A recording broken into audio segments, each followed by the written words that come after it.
Drug dealer Christopher Gaffney met one of gangland's most grisly ends of recent years when his dismembered remains were found in a stream in County Meath, where he was literally thrown to the rats.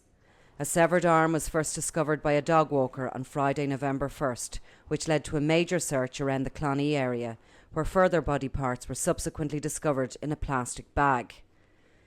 We're at the bridge here now in Clonee, where drug dealer Christopher Gaffney's remains were found last week. I think it started on last Friday night when a dog walker discovered an arm. Yeah, a dog walker was out just at this bridge here, and just across the way there saw an arm that had a bit of flesh attached to it. It had obviously been exposed to the elements for a few weeks by the looks of it, but Gardaí were immediately called to the scene.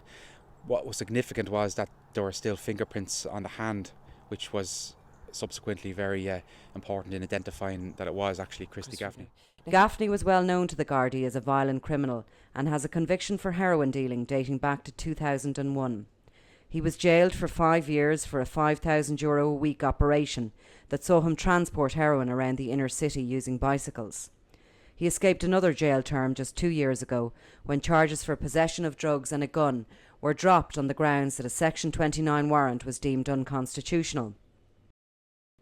It might have been a lucky escape, but being in jail could actually have saved Gaffney's life. It's fairly unusual all the same for a body to be actually dismembered. You know, in these gangland shootings, they're usually sort of shot and just shot and left there. But to actually dismember the body was fairly significant. Very unusual. The last time it happened was 2005. We all remember the infamous Scissors case with the Mulhalls in Forest Valley North. But they dismembered him and dumped him in the canal, but they dumped him in an urban area where he was going to be found, where this is very rural. If you look behind us here, the brambles have been cut, and it took Specialist Gardaí hours and hours to side these down. So, had it not been for the arm being lifted by an animal, presumably a fox, the body would probably never have been found. Dismemberment is unusual but not unheard of. It is mainly used as a means to get rid of a body quicker than if it was buried in a shallow grave. It can also complicate identification of a victim, although in this case, the severed arm was fingerprinted.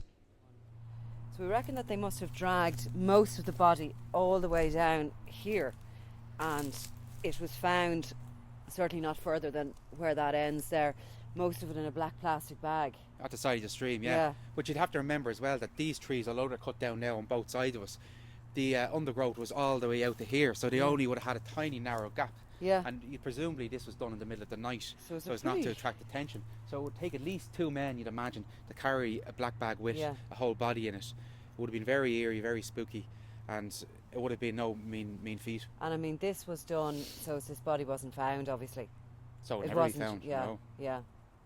To date, his torso, legs and a second arm have been recovered, but officers are still looking for the head of the 37-year-old heroin dealer. It is gruesome in the extreme, and the search is now concentrated on a dam downriver from the bridge, near where Gaffney's remains were thrown to the vermin. And what could be significant in this investigation now is the CCTV cameras, which are the length of this road. A factory on one side, and there's quite a large property on the other side, which has obviously been fitted with the security system. So it goes all the way down the road. So obviously if there's any of it left. Yeah, like there's miles. We've travelled miles from Clonee and there's been CCTV all along. Now, you'd imagine that the car, even if it was at night, was captured because they all have infrared capabilities as well. So the car at least would have been captured, and who knows, maybe the men who were presumably in it. So that would be one major line of inquiry that the guards will be following up now. Here's one just here. Yeah. We've just passed another one down the road, but we'll just see now There's how. one there. Yeah, and the actual dump site, or at least where you'd need to have parked to carry the body to the dump site, is just literally around the corner here. This is the only part of the road that you can actually pull in, or where you'd have to pull in if you had a body in the boot of a car or a vehicle. Your electricity substation is your marker, and then you make your way down there to the little stream. You really have to know where you're. Oh, there's local knowledge involved without a doubt. So somebody has been here before, or lives here, or works here, or has some sort of familiarity with the land. Whoever killed him did so with a savagery rarely seen, even in gangland. It's understood that officers have a number of theories on his demise, but for the moment they're hoping to find the location where he was chopped up and where science could play a role in catching his killers. This is Nicola Tallant for the Sunday World.